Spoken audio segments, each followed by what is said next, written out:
সামনে বাংলাদেশে না, পুরো ওয়ার্ল্ডে নেই। সবাইকে হিরো আলমকে চেনে না? আমাদের দেশের সুপারস্টার কিন্তু বর্তমানে আমাদের হিরো আলম, তাকে সবাই চেনে। আমাদের সংগঠন দৃষ্টি সাংস্কৃতিক সংগঠনে হিরো আলম এসেছে, তাকে অনেক অনেক ধন্যবাদ আমাদের সংগঠনে অংশগ্রহণ করার জন্য। এবং আমাদের সংগঠনের পক্ষ থেকে তাকে একটা প্রতিশ্রুতি দিই, আমাদের সংগঠনে যত অনুষ্ঠান হবে ওয়ার্ল্ডের যে কোনো জায়গায় আমরা হিরো আলমকে রাখবো, তাকে ডাকবো সবার আগে, কারণ সে আমার বন্ধু। হিরো আলমের মুখে কিছু কথা শুনবো আমাদের সংগঠনের অনুষ্ঠানে এসে, তার কেমন লাগছে। সবাইকে আসসালামু আলাইকুম, আশা করি আপনারা সবাই খুব ভালো আছেন। দৃষ্টি মানে চোখ, যার চোখ আছে তার দৃষ্টিতে সবকিছু দেখে। আল্লাহ পাক সবাইকে চেহারা স্বাস্থ্য গুণে বানায় না। হয়তো আমি দেখতে কালা, সন্দেহে কথা বলতে পারি না, হিরোর মতো না, এই জন্য অনেক রকম কথা বলে। সেরকম আর আমার দোস্ত দৃষ্টি একটু 18 বছরের মতো মোটা, এটা নিয়ে অনেকের মধ্যে সংকোচ করে, অনেকে অনেক রকম কথাবার্তা বলে যে আল্লাহ পাক অনেক সারা দিন খাইও এরকম শরীর করতে পারে না। ঘটনাকে আল্লাহ এটা হলো আল্লাহর দান, এই জন্য আপনারা এটা নিয়ে আপনারা অনেকে টোল করেন, এতে আমাদের কোনো যায় আসে না। বন্ধু তো যায় আসে, আমরা আমাদের গতিতে এগিয়ে যাচ্ছি, যত টোল করবেন তত আমরা এগিয়ে যাবো, সমস্যা নাই বন্ধু, আলহামদুলিল্লাহ। ঠিক আছে, অনেকে বলে তোরে আমি আলগাতে পারবো, তোরে আজকে আলগাবো, ঠিক আছে, ওকে, আমি দিতে রাজি না, ঠিক আছে। যাই হোক, আমরা সবাই হলে যে একটা কথা বলেছে, আজকে আমার 2টি প্রোগ্রাম ছিল, একটা প্রোগ্রাম শেষ করে একটা আমার বন্ধুর প্রোগ্রাম এসেছে। আর আমি আগামীকাল আপনাদের দোয়ায় আমি দেশের বাইরে একটা প্রোগ্রামে যাইতেছি, সৌদি আরব, কালকে যাবো। 1 মাস পরে আপনাদের সাথে দেখা হবে। আমার ওখানে 3-4টা প্রোগ্রাম আছে, শেষ করে আপনাদের সাথে 1 মাস পর দেখা হবে। এটা আমি ওই কটা শোরুম করে একটা কনসার্ট আছে, সব শেষ করে 1 মাস পরে আসবো আর কি। এর আগে আপনাদের সাথে দেখা হবে না, কারণ আল্লাহ তোমাকে রক্ষা করে ভালো রাখে, কালকে যেতে পারি ইনশাআল্লাহ, ঠিক আছে। আর আপনারা এই সংগঠনের যারা আছেন সবাইকে হিরো আলমের পক্ষ থেকে আন্তরিক অভিনন্দন এবং শুভেচ্ছা। এবং আপনারা সবাই চাই আপনারা সহযোগিতা করবেন।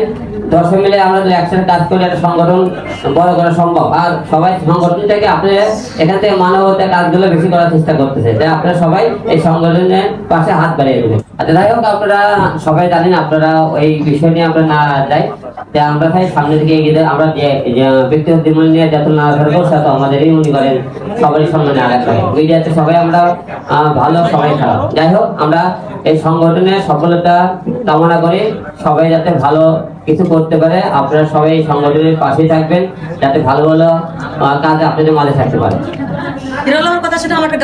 আচ্ছা, প্রেম করছিলাম বন্ধুর সনে গোপনে, গোপন কথা মানুষে কেমনে জানে। প্রেম করছিলাম আলমের সনে গোপনে, গোপন কথা, প্রেমের কথা, ঘরের কথা, ঘরের কথাও মানুষে কেমনে জানে, গোপন কথাও মানুষে কেমনে জানে। সুন্দর একটা কথা বলেছেন, কথা বলতে চাই।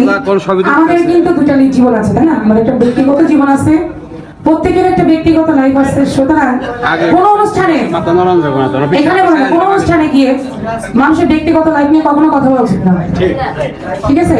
কারণ আমরা কিন্তু আপনাদেরকে এন্টারটেইন করি না? হিরো আলম বলেন, আমি বলেন, সাকিব খান বলেন, আর যে শাহরুখ খান বলেন, আমরা কিন্তু আপনাদেরকে এন্টারটেইন করি। আমার মনে কষ্ট,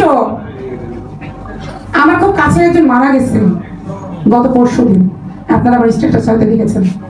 তারপরেও কিন্তু আমি গিয়ে অফিস করেছি, হাসি মুখে সবার সঙ্গে কথা বলেছি, ঠিক আছে?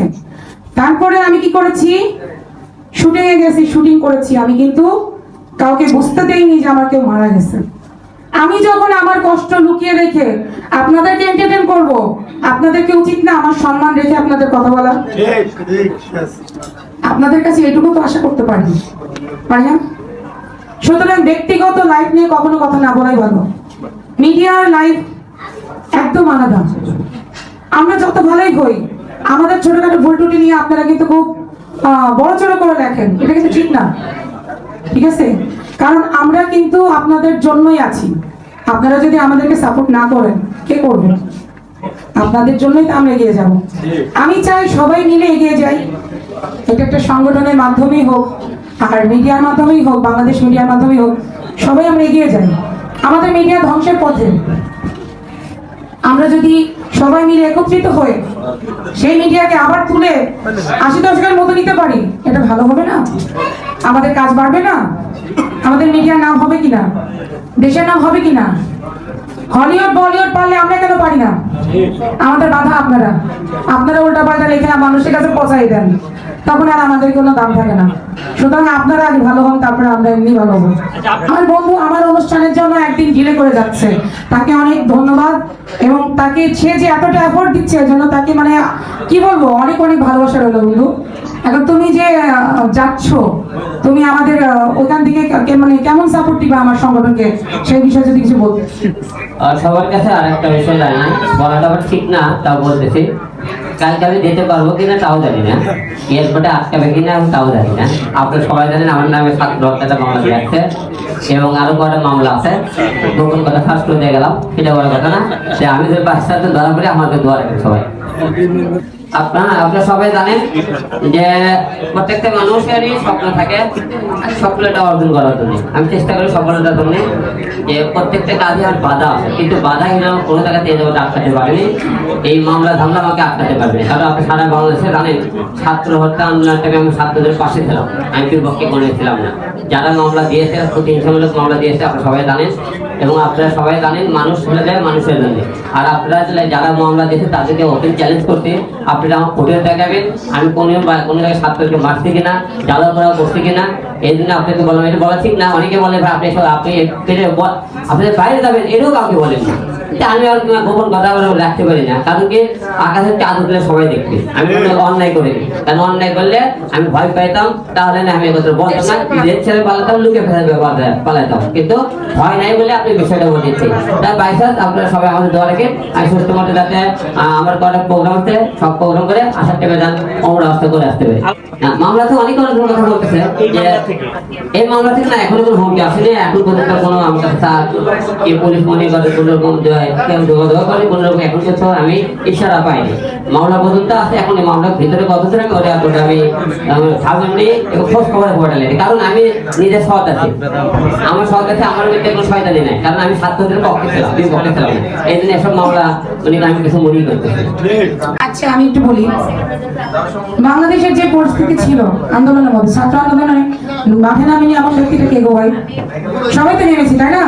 তখন ছাত্ররা যেভাবে নিজেদেরকে প্রকাশ করলো যে পানি দিতে গিয়ে কেউ মারা গেছে, কেউ নাম কি মুগ্ধ, পানি খাওয়াতে গিয়ে মারা গেছে, ঠিক আছে। একজন বুকে কি ওনার নাম কি সাইদ, আবু সাইদ বুকে গুলি খেয়ে মারা গেছে। তখন আমরা কি বাঙালি ইমোশনাল হয়ে গেছি, এতটা ইমোশনাল হয়ে গেছি, আমরা সবাই মাঠে নেমেছি আপনাদের জন্য। আপনারা ছাত্র, আপনারা বাংলাদেশের জনগণ, আমার ভাইয়েরা, আপনাদের জন্য কি করেছি আমরা মাঠে নেমেছি। আমরা কিন্তু কোনো রাজনীতি করি না, আমরা কি শিল্পী হিসাবে জনগণের পাশে দাঁড়িয়েছি। এই জন্য যদি আপনারা আমাদেরকে বিভ্রান্ত করেন, কেস করেন, তাহলে এটা আপনাদের ভুল। আমি একটা কথা বলতে চাইনি, তারপর বলি, আমার বাসায় কিন্তু ডাকাতি হয়েছে। আমার বাসায় ডাকাতি হয়ে অনেক কিছু নিয়ে গেছে। তারা অপবাদ দিয়েছে কি আমি আওয়ামী লীগ করি। আমি যদি আওয়ামী লীগ করি তাহলে আমরা কিভাবে মাঠে নামলাম ছাত্রদের পাশে? এই প্রশ্নটা রেখে গেলাম। মূল অনুষ্ঠানে ফিরে যাবো। আপনাদের জন্য আমাদের এখানে অনেক শিল্পীরা এসেছেন, কিছু আপনাদের সাংস্কৃতিক প্রোগ্রাম আছে। তবে অনেক টাইমে আজকে আমার বাচ্চাদের দৃষ্টি দেখতেছে নাচ করবে, নায়িকা নিয়ে আসছে, নায়িকাগুলো তো ডান্স হবে, আর ডান্স হবে। প্রথম গানটা শুরু হবে দৃষ্টির সাথে আমার। আজকে আমি দৃষ্টির সাথে ভাই বোনের একটা গান করবো। আমার ভাই মতো, সে কিন্তু আমার ভাই মতো, ঠিক আছে, কিন্তু সে আমার বড় ভাই। আজকে একটা গান সবাই একটা নায়িকার গান করি অল টাইম। আচ্ছা একটা গান সবাই মিলে গাই। আমরা এখানে অনেক শিল্পী আছি, বৃষ্টি আছে, মেঘলা অন্তরা আছে, তারপরে আমার সাদি আছে, আরো অনেকে আছে। আমার নাম কি? তামান্না আছে, আর সাথীকে তো চিনি। অনেকেই শিল্পী আছে, একজন শিল্পী আমার সঙ্গে দাঁড়ায় আছে।